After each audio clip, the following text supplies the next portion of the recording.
تیسری دلیل ابو قتادہ رضی اللہ تعالیٰ کی روایت ہے، فرماتے ہیں کہ ان رسول اللہ صلی اللہ علیہ وسلم سئل عن صوم الاثنین، اللہ کے نبی صلی اللہ علیہ وسلم سے پیر کے روزے کے بارے میں پوچھا گیا، پیر کے روزے کے بارے میں پوچھا گیا، نفل روزے پیر کے دن آپ رکھتے تھے۔ فقال فیہ ولدت وفیہ انزل علی، آپ نے کہا اسی دن میں پیدا ہوا اور اسی دن مجھ پر قرآن نازل ہوا۔ اس کو امام مسلم نے روایت کیا ہے۔ اب یہاں پر صحابی نے پوچھا کہ پیر کے دن آپ روزہ رکھتے ہیں تو کیا فضیلت ہے پیر کے دن کی، کوئی فضیلت ہے پیر کی؟ تو آپ نے ان کو بتانے کے لیے کہ پیر کا دن کیا ہے، اس کا امپورٹنس کیا ہے، آپ نے کہا فیہ ولدت، پیر ہی کے دن میں پیدا ہوا، اور وہ فیہ انزل علی، اور قرآن مجھ پر نازل ہوا کون سے دن؟ پیر کے دن، وہ پیر ہی تھا جب قرآن نازل ہوا۔ اس سے بعد لوگوں نے کہا دیکھو یہ تو ملا نا، ابھی ہمارے نبی کی پیدائش کا دن ملا، اس کو منانے کا ذکر ملا، اس کی فضیلت مل رہی ہے ہم کو، ہم کہیں ٹھیک ہے، اس میں ڈیٹ مل رہی کہ دن مل رہا؟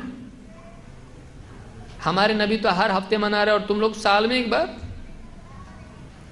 یہ ہفتے میں پیر منا رہے ہیں وہ بھی روزہ رکھ کے، اور آپ کیا کر رہے ہیں؟ کھا پی کے سال میں ایک بار۔ تو روزہ رکھو، نہیں روزے والا عمل اپنے کو نہیں، وہ سال میں ایک بار سزا وہ کافی ہے، رمضان میں روزے کافی ہیں، باقی یہاں کیا ہے؟ اب بتائیے اللہ کے رسول صلی اللہ علیہ وسلم جس دن اپنی پیدائش کا ذکر کر رہے ہیں، آپ دن بول رہے ہیں کہ ڈیٹ بول رہے ہیں؟ دن ہے، پیر کے دن میں پیدا ہوا، اور صرف ایک وجہ آپ نے بتائی نہیں، دوسری وجہ کیا ہے؟ قرآن مجھ پر نازل ہوا۔ تو آپ صلی اللہ علیہ وسلم نے دن کہا، اور اس سے دلیل لینے والے دلیل کیا لے رہے ہیں؟ دیکھو اس سے دلیل ملتی نبی کی پیدائش کے دن کو منانے کی، تو 12 ربیع الاول کا جلوس نکالنا چاہیے۔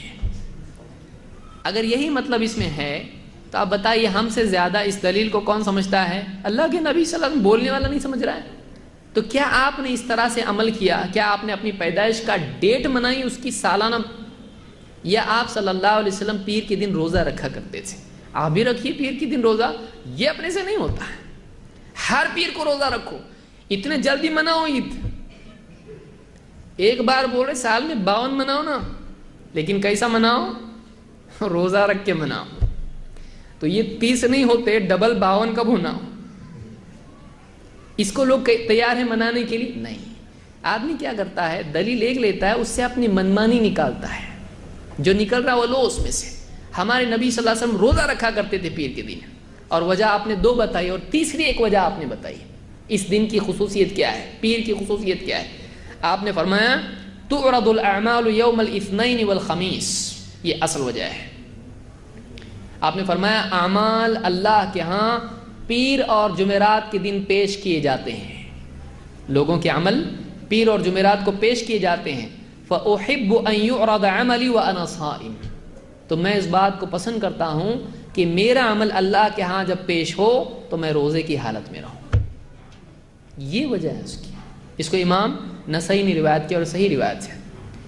تو آپ دیکھیے اللہ کے نبی صلی اللہ علیہ وسلم تو ہفتے کے حساب سے دن کہیں، اور دلیل اس سے کوئی آدمی نکالے سال کے حساب سے ایک تاریخ، تو زمین آسمان کا فرق ہے۔ اس میں کہاں سے دلیل مل رہی ہے اس کے لیے؟ اس میں کہاں سے دلیل مل رہی ہے؟ تو یہ تیسری دلیل ہے جس سے ثابت ہوتا نہیں ہے کہ عید میلاد النبی منانا چاہیے۔ اور آپ بتائیے کیا صحابہ پیر کے دن ہر پیر کو عید میلاد النبی مناتے تھے؟ آپ صلی اللہ علیہ وسلم مناتے تھے؟ نہیں۔ 12 کا تو چھوڑ ہی دیجیے، 12 ربیع الاول کو تو چھوڑ ہی دیجیے، اس میں تو ہے ہی نہیں کچھ، اس میں مل رہا ہے وہ بھی روزہ ہے۔ اور کیا آپ نے سارے مدینے والوں کو کہا چلو میری عید منائیں گے، جلوس نکالیں گے؟ نہیں، اس کا کوئی ثبوت نہیں۔ آپ انفرادی طور پر یہ روزہ رکھتے تھے، اور آپ چاہتے تھے کہ اس دن عمل پیش ہوتا ہے، تو میں چاہتا ہوں کہ میں روزے سے رہوں۔